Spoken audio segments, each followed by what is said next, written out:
serial video podcast Era Baru Sawit Riau. Selamat mengikuti.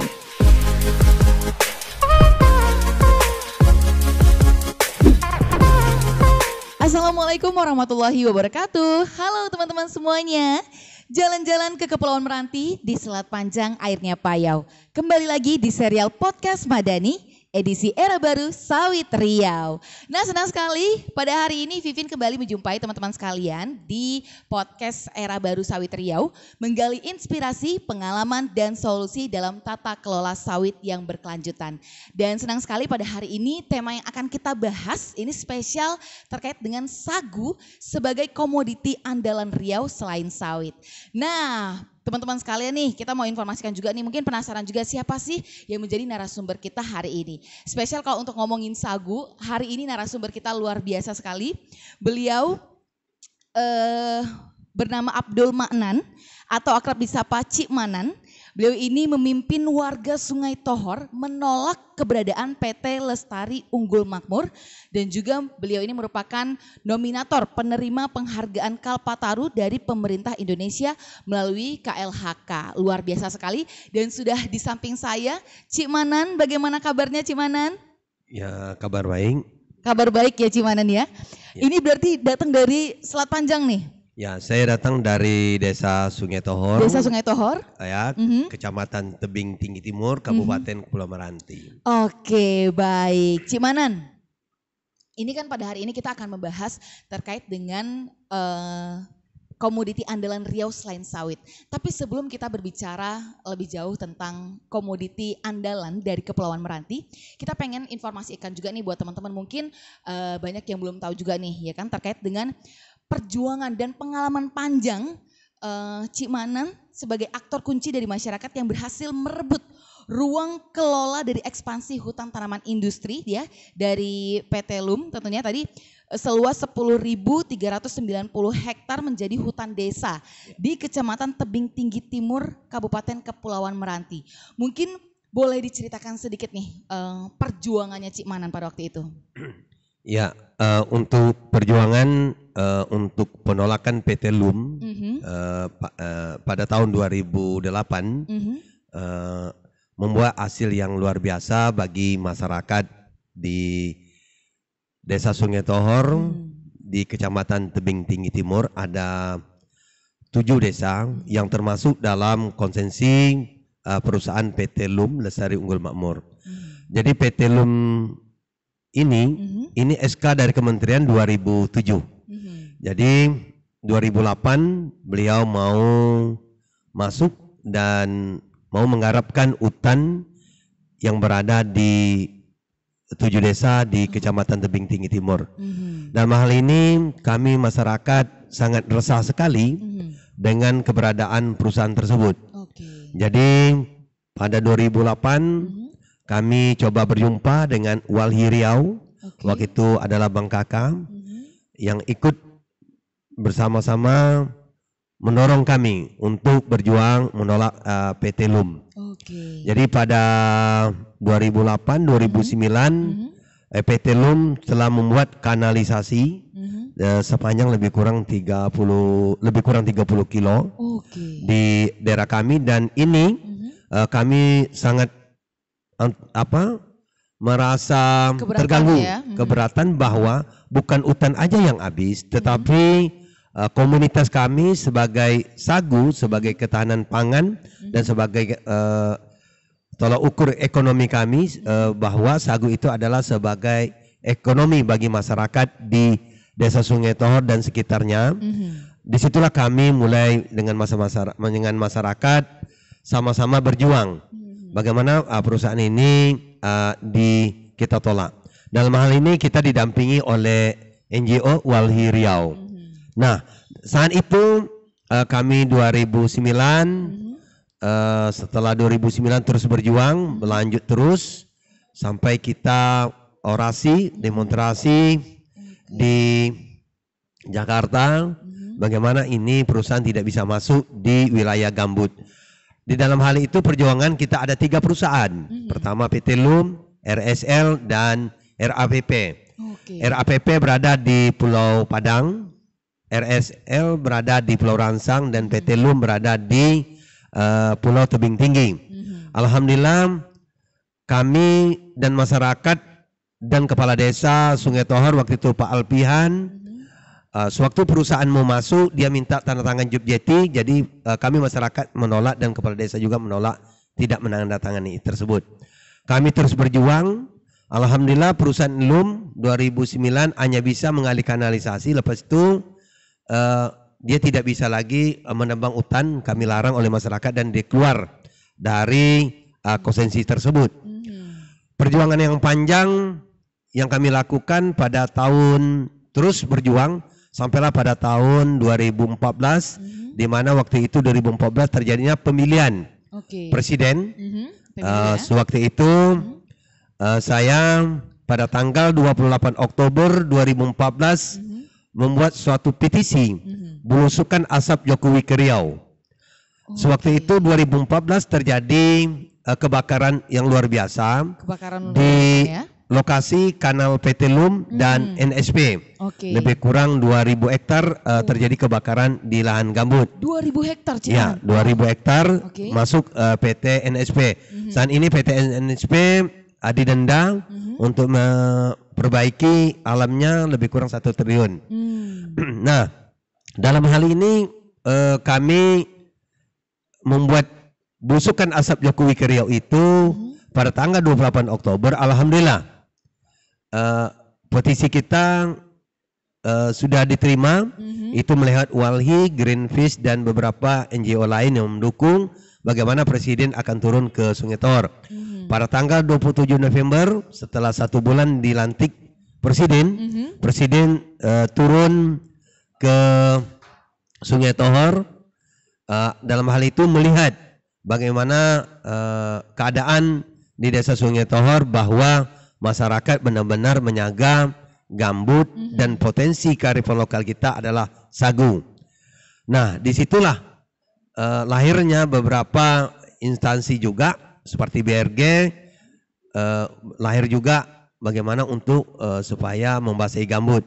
Nah, pada tahun 2015 konferensi COP21, Ibu Siti Nurbaya di Paris mengatakan PT LUM akan dicabut. Alhamdulillah itulah yang kita giring sama teman-teman kita Walhi Riau dan Walhi Nasional. Dalam hal itu terus berjuang, cabut PT LUM, lepas itu diberi SK Perhutanan Sosial pada tahun 2017 tak salah saya. Menerima SK Perhutanan Nasional ya? Ya, Perhutanan PS 2017. Nah, dalam hal ini dalam Perhutanan Sosial kita coba mengiringkan bagaimana community sagu tetap kita bangun. Nah, community sagu ini sangat berharga bagi kami, bahwa Desa Sungai Tohor itu sudah menghasilkan sagu itu 1 bulan 500 sampai 700 ton per bulan dari hasil sagu yang berada di Desa Sungai Tohor aja, belum desa-desa lain. Baik, jadi kalau misalnya kita bicara soal perjuangan dulu nih Cik Manan, artinya perjuangan yang dilakukan Cik Manan beserta masyarakat Sungai Tohor ini sangat luar biasa sekali, sangat kompak sekali tentunya untuk menghalau dari PT LUM untuk membuka atau melakukan ekspansi hutan tanaman industri di sana. Dan alhamdulillah saat ini berarti masih sangat terjaga sekali hutan di sana ya Cik Manan ya? Ya, alhamdulillah saat ini hutan kita tetap terjaga untuk bagaimana untuk peningkatan community sagu. Nah, kami dari masyarakat juga kami ada 2 tanaman yang kami tidak suka. Pertama, tanaman akasia di lahan gambut di daerah kami, lepas itu sawit. Ya, terus terang aja kita sudah bicarakan bahwa sawit ini pasti dia memakan air yang luar biasa, membuat gambut membuat gambut itu kering. Nah, maka itu kami dari masyarakat Sungai Tohor dan sekitarnya tidak setuju dengan berada sawit di lahan gambut di daerah kami. Maka itu kami tetap sagu-sagu di mana suka dengan air, berarti gambut tetap basah dan tidak akan terjadi kebakaran hutan dan lahan. Oke, jadi karena kalau misalnya tanah gambut itu kering, itu potensi untuk terjadinya kebakaran itu jadi lebih besar ya, Cimanan ya? Ya.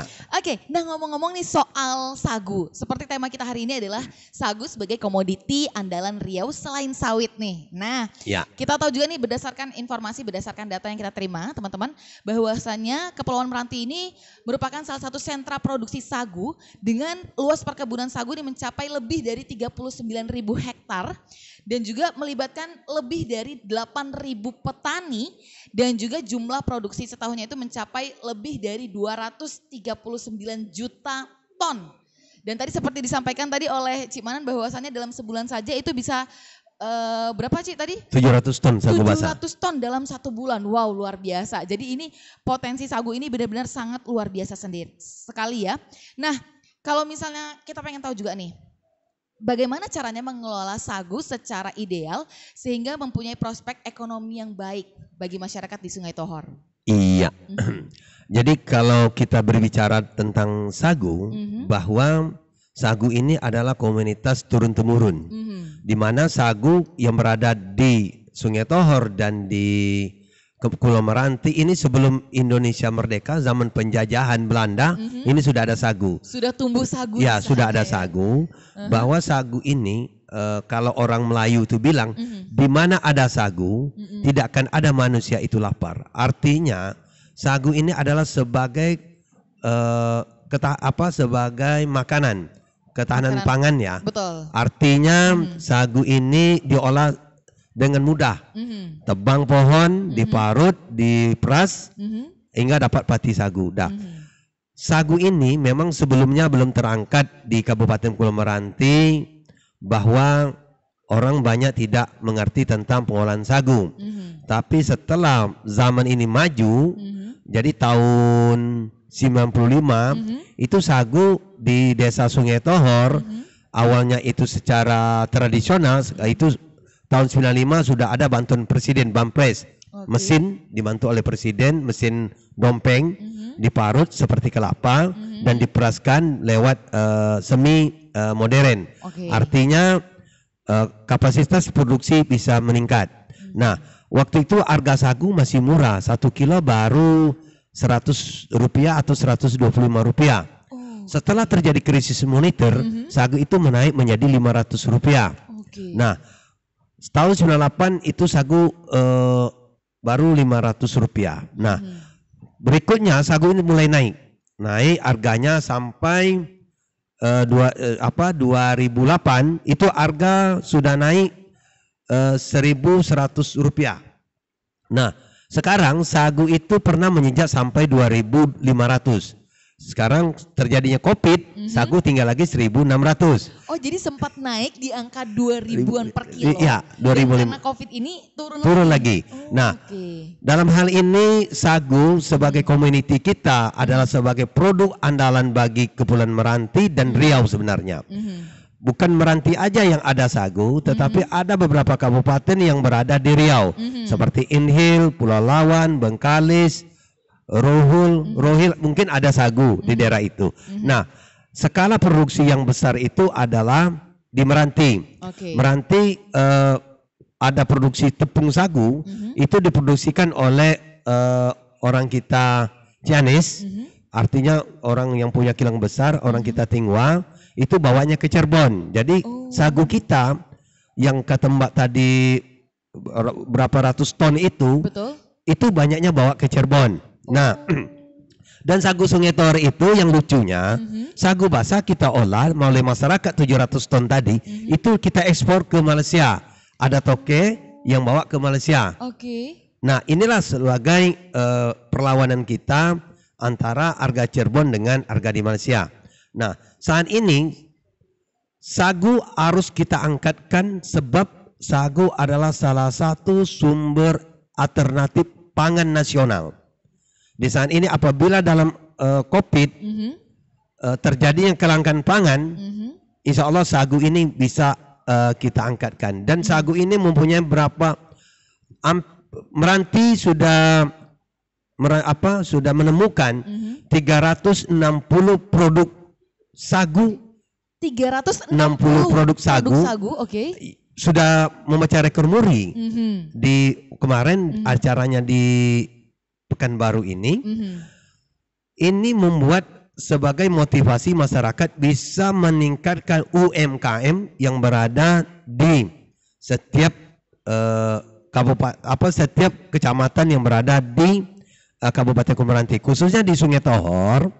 Kita baru ada beberapa produk seperti mie sagu, gula sagu, lepas itu kerupuk sagu, dan sagu pilus, sagu telur, dan sagu lemak.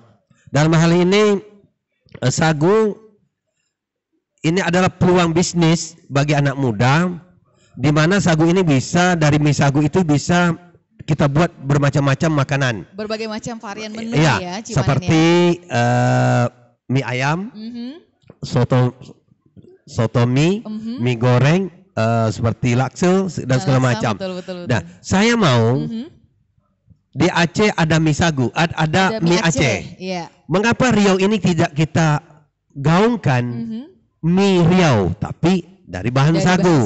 Dan sagu ini adalah makanan yang organik, yang tidak mempunyai eksida, yang tidak dipupuk, dia tumbuh alami. Tumbuh alami, betul. Ya. Dalam hal inilah yang harus kita pacu. Dan sagu ini punya karbohidrat yang paling rendah daripada beras. Ini cocok juga bagi orang penderita diabetes. Oh, karena kandungan gulanya lebih rendah ya. Nasi ya. Glutennya juga rendah daripada gandum gitu. Dalam hal ini banyak yang bisa kita buat untuk produk-produk tentang sagu. Ini pengangkatan sagu yang luar biasa. Dan ini perlu dibudidayakan oleh masyarakat kita yang berada di Provinsi Riau, khususnya di lahan rawa gambut, di mana ini cocok sekali untuk sagu. Dan ini kita perlu juga oleh perhatian pemerintah terhadap potensi-potensi yang ada di Riau, selain daripada minyak, sawit, dan sagu. Tapi saya tidak setuju dengan sawit, bahwa sawit ini bukan produk tanaman Indonesia. Sagu ini adalah tanaman Indonesia. Kita mau mengenalkan produk Indonesia atau mau mengenalkan produk orang luar. Kalau dalam pribadi saya, saya harus gaungkan produk yang Indonesia, ada produk lokal kita. Mengapa kita tidak gaungkan gitu? Baik. Jadi memang kalau misalnya kita bicara soal sagu, ini sangat luar biasa sekali seperti yang disampaikan oleh Cik Manan, bahwasanya memang ini potensi yang sangat besar sekali dan memang harus digarap serius. Seperti disampaikan bahwasanya memang ada beberapa tahun belakangan ini sempat dipecahkan rekor ya, ada 360 menu dari bahan sagu. Dan seperti yang disampaikan oleh Cik Manan tadi, bahwasannya memang sagu kan sudah mulai mulai dilirik, tetapi karena pandemi COVID-19 ini mulai terjadi penurunan nih. Tadi dari segi harga juga kalau kita bahas, dari yang awalnya sudah sempat mencapai di angka 2.500 ya per kilogram, dan kembali pada saat pandemi COVID-19 ini sempat turun lagi di harga 1.000-an per kilogram. Mungkin apa sih sebenarnya kalau menurut Cik Manan yang perlu dilakukan agar sagu ini bisa menjadi potensi ekonomi yang dilirik dan juga bernilai ekonomis dari sisi komersialnya, seperti apa Cik Manan? Iya, kalau kita lihat ekonomi ini kan tergantung kepada pemerintah provinsi dan pemerintah kabupaten. Di dalam hal ini, dalam COVID ini, saya lihat pemerintah banyak beri bantuan bansos ya. Itu banyak diberikan beras ya kepada masyarakat. Kalau memang ini mau dinaikkan sebagai ketahanan pangan nasional sagu, itu mengapa tidak bansos itu diberikan dalam bentuk sagu gitu? Apakah produk sagu? Ini sebenarnya ini tergantung kepada pemerintah kita, gubernur gitu. Saya tekankan lagi, gubernur kita saat ini sagu ini macam dianaktirikan. Artinya tidak ada satu peraturan gubernur mengatakan bahwa bantuan bansos itu harus ada produk sagu, sehingga sagu ini bisa diangkatkan nilai ekonominya. Contoh gini, kalau satu Riau ini itu berapa ribu ton, itu berapa ratus ton satu bulan beras yang diberikan kepada masyarakat, dan sagu kita kan hampir 200 ton gitu, 200.000 ton. Apakah seperempatnya tidak bisa dijadikan produk dan diberikan kepada masyarakat Riau? Ini kan sagu adalah salah satu komuniti andalan Riau juga. Mengapa ini pemerintah gubernur provinsi tidak ini diandalkan waktu zaman Covid ini supaya sagu ini tidak turun. Artinya masyarakat ekonominya bisa terangkat. Nah, mengapa hal ini tidak kita angkat gitu? Sebab sebentar Mbak ya. Sebab gini, kalau menurut saya salah satu untuk peningkatan ekonomi di Riau ini harus kita tegaskan untuk meningkatkan UMKM.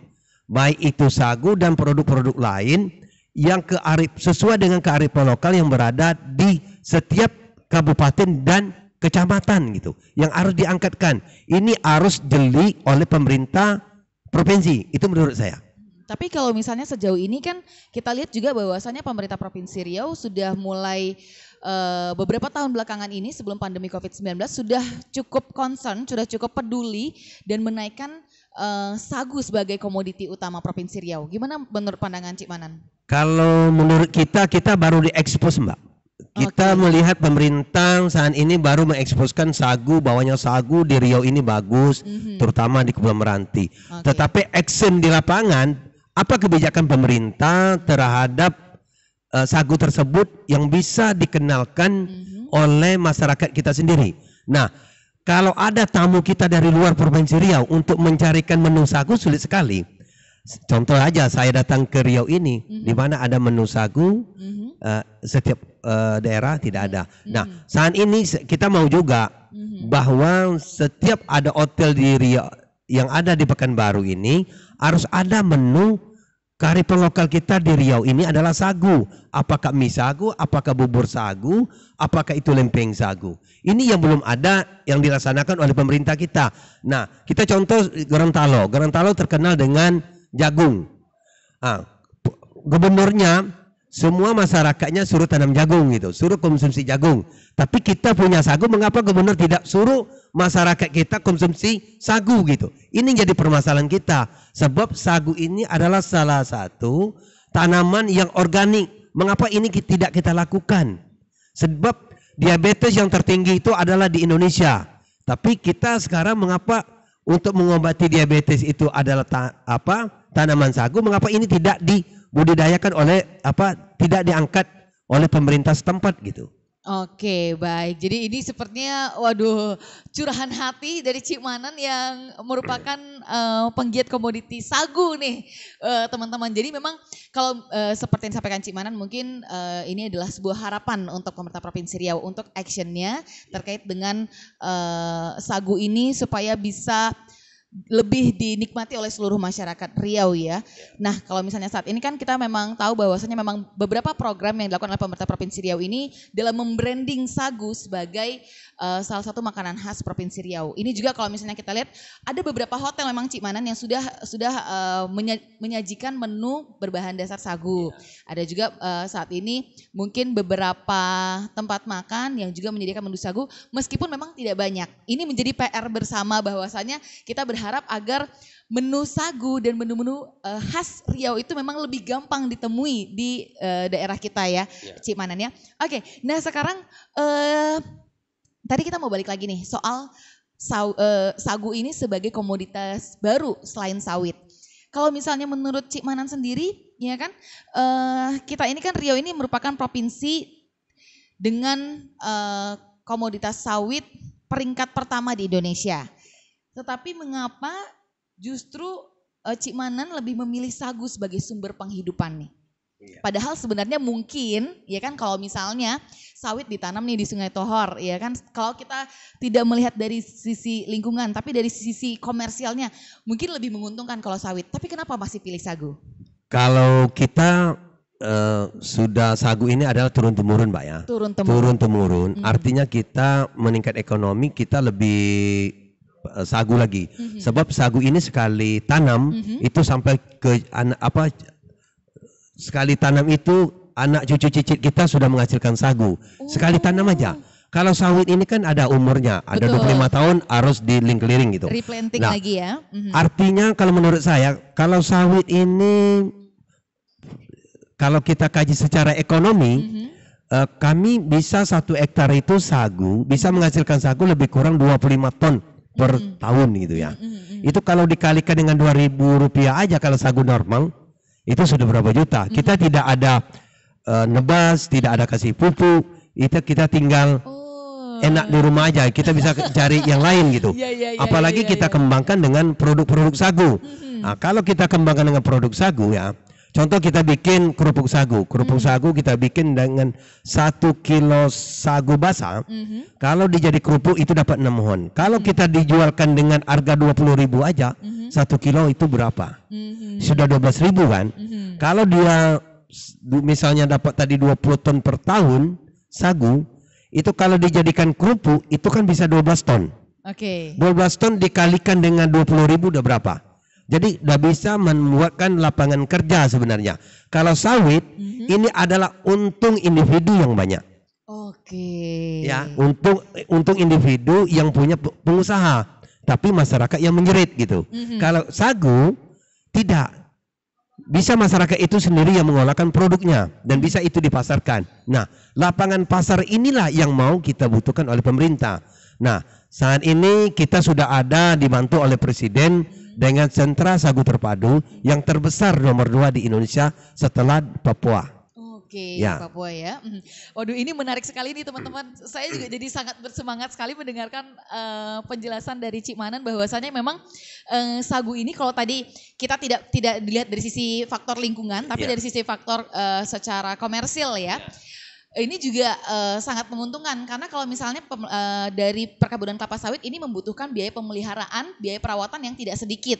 Tapi kalau untuk sagu ternyata sangat gampang. Sekali tanam anak cucu bisa menikmati. Kemudian tadi seperti disampaikan ini juga menarik bahwasanya kalau misalnya perkebunan kelapa sawit ini sebagian besar dinikmati memang oleh korporasi, oleh perusahaan atau mungkin segelintir pemilik sawit secara perorangan. Tapi kalau misalnya untuk perkebunan sagu ini sendiri bisa diolah sendiri, bisa dinikmati sendiri. Iya, berarti gitu ya, Cik Manan ya. Sementara kalau misalnya sawit memang membutuhkan pengolahan yang lebih besar lagi, lebih banyak lagi tahapannya untuk bisa dinikmati nih ya, Cik Manan ya. Iya. Jadi kalau sawit ini kalau kita memang berlawan arah dengan sagu gitu. Sebab kita tetap mempertahankan sagu. Itu tadi, itu adalah sagu tanaman Indonesia dan turun-temurun. Sebelum Indonesia merdeka saya bilang tadi, itu sudah ada sagu. Mengapa kita pamer-pamerkan produk luar negeri dari produk dalam negeri? Ini kalau saya sebagai anak muda ya saya harus kejarkan tentang sagu. Lantaran saya sudah usianya ya sudah separuh abad juga ini kan. Ya tetap kita perjuangkan juga macam mana sagu ini adalah sebagai andalan Riau dan Indonesia. Ini bisa masuk di dalam kategori ketahanan pangan nasional nanti. Oke, baik. Nah, Cik Manan, sekarang nih kan kalau misalnya kita lihat juga memang isu-isu lingkungan ini sangat banyak sekali dibahas saat ini. Nah, mungkin boleh Cik Manan kasih tahu nih kepada kita semua bagaimana Cik Manan mengkolaborasikan gerakan penyelamatan lingkungan hidup dan peningkatan taraf ekonomi masyarakat nih khususnya yang hidup di kawasan hutan dan lahan bergambut. Ya, ini dia. Jadi gini Mbak, kalau kita bicara dengan sawit itu kan monokultur, tanaman monokultur yang tidak ada tanaman lain. Ya. Kayu-kayu alam tidak ada lagi, habis dibabat dan tanam sawit. Kalau sagu enggak. Sagu dia politokultur gitu. Artinya sagu itu ada kayu-kayu alam untuk menyangga. Sehingga ini membuat salah satu kita pertahankan. Berarti karbon kita untuk sagu ini lebih baik daripada sawit. Gitu. Dan secara ekonomi saya bilang tadi bukan seluruhnya bisa jadi duit. Daun sagu aja bikin atap jadi duit. Atap rupiah. Lepas itu kulit sagunya bisa kita bikinkan mebel-mebel. Ya di KPKP itu bisa dijadikan seperti keramik itu. Ini banyak sekali. Ampas sagunya bisa bikin pakanan ternak. Banyak hal-hal yang ini. Inilah yang membuat sagu ini adalah tanaman yang ramah dengan lingkungan. Apalagi di lahan gambut yang rawa. Jadi saya berharap juga kepada kita semua, pada generasi muda, yuk kita kampanye semua kabupaten yang rawa gambut kita tanam sagu, dan sebagai mengangkatkan komunitas sagu yang ada di Riau supaya Riau ini terkenal gitu. Memang Riau tanaman sagu sedikit dibanding Papua, tetapi hasil produksi lebih tinggi kita daripada Papua, dan produk pun lebih banyak kita daripada daerah-daerah timur di sana, Papua, Maluku kan.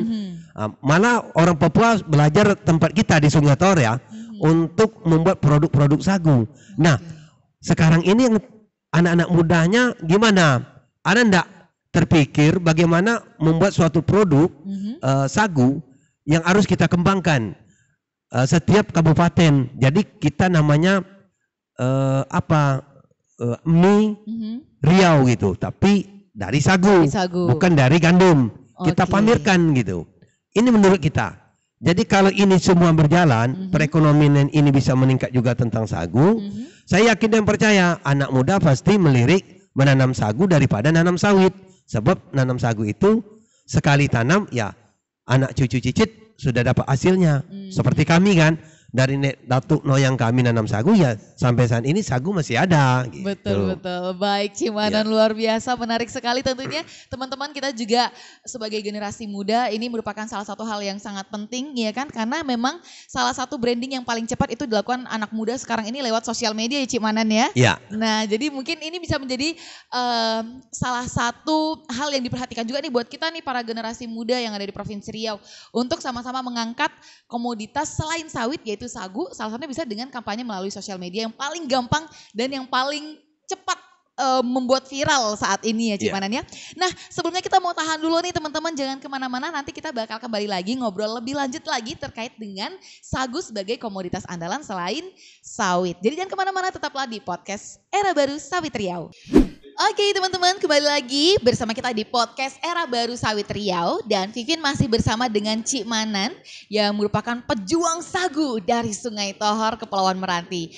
Cimanan, kita sudah membahas luar biasa cukup panjang tadi terkait dengan komoditas sagu sebagai komoditas andalan selain sawit. Nah, sekarang kita mau bicara soal produk nih, ya kan? Sejauh ini sudah sejauh mana distribusi produk sagu dari Sungai Tohor?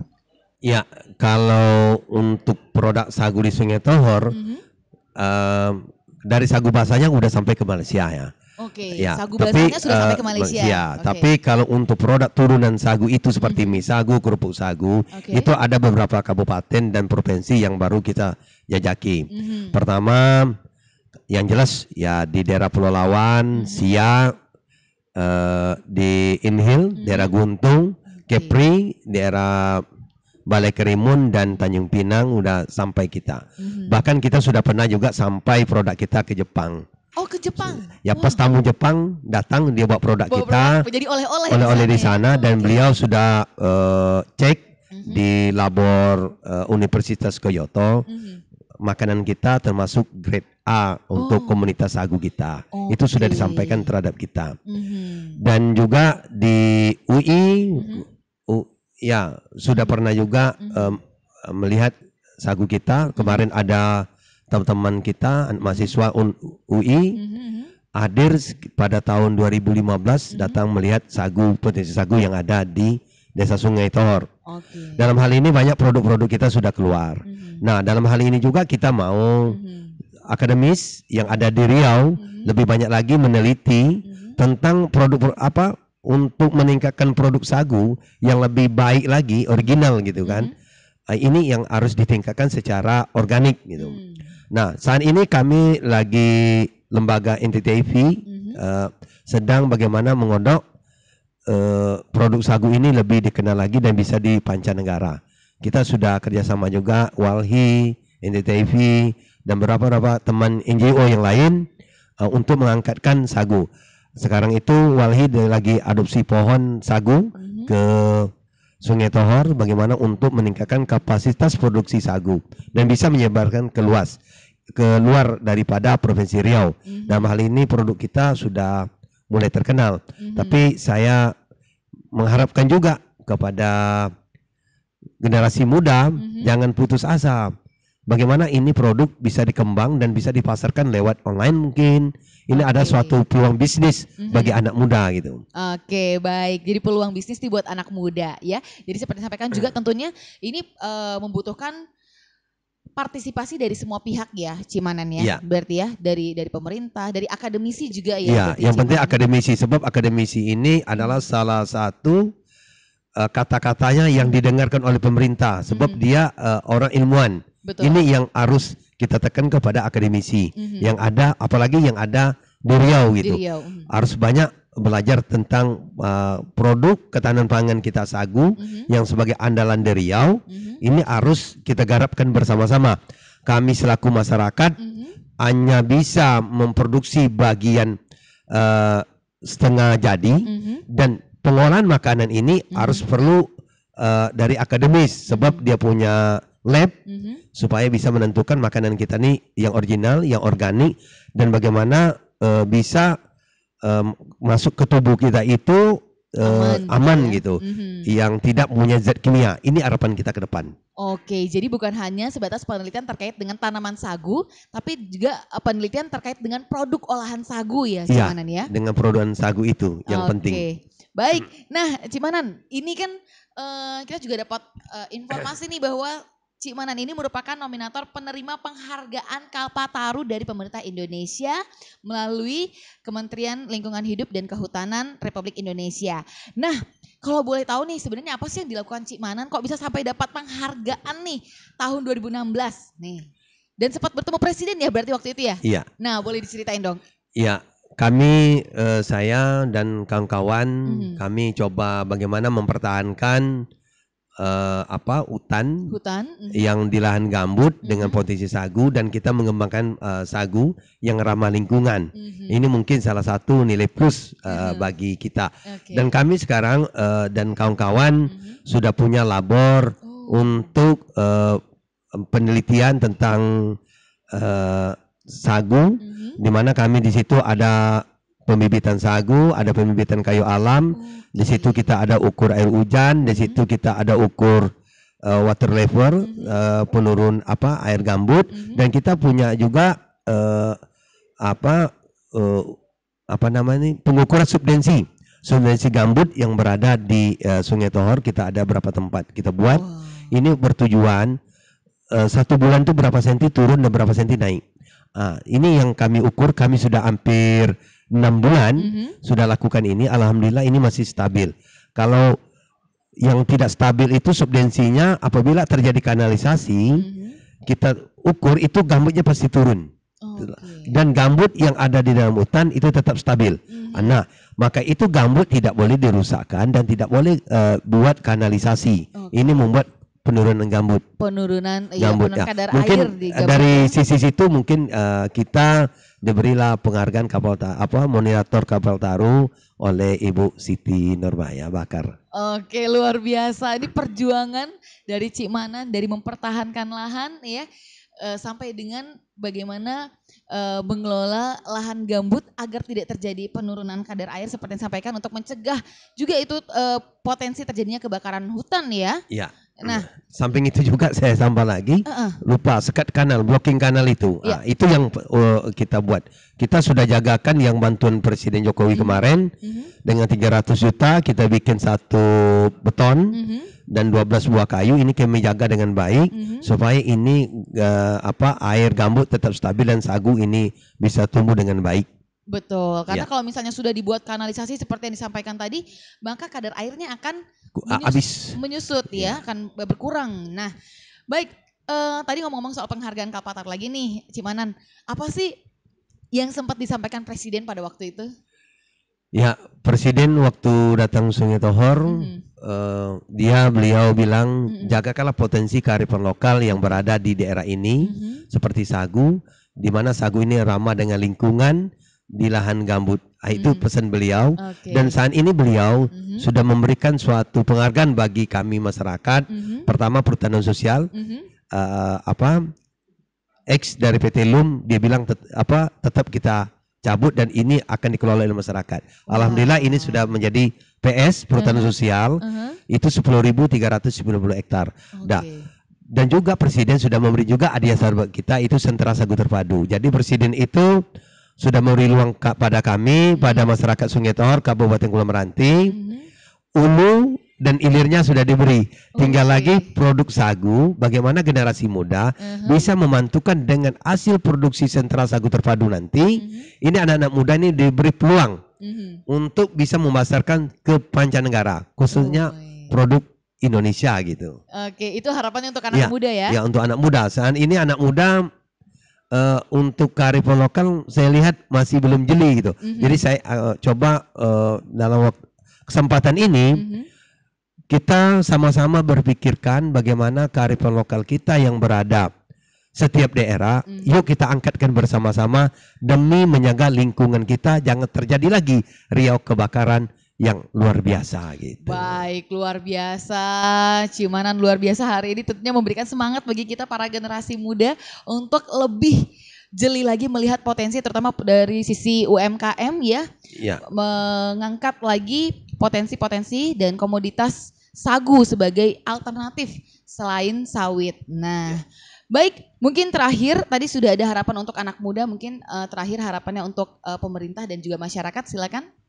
Ya, kalau harapan kami dari masyarakat, bagaimana pemerintah baik dari dinas terkait bisa meninjaukan kembali di mana lahan gambut yang rawa gambut, kira-kiranya pemerintah provinsi bisa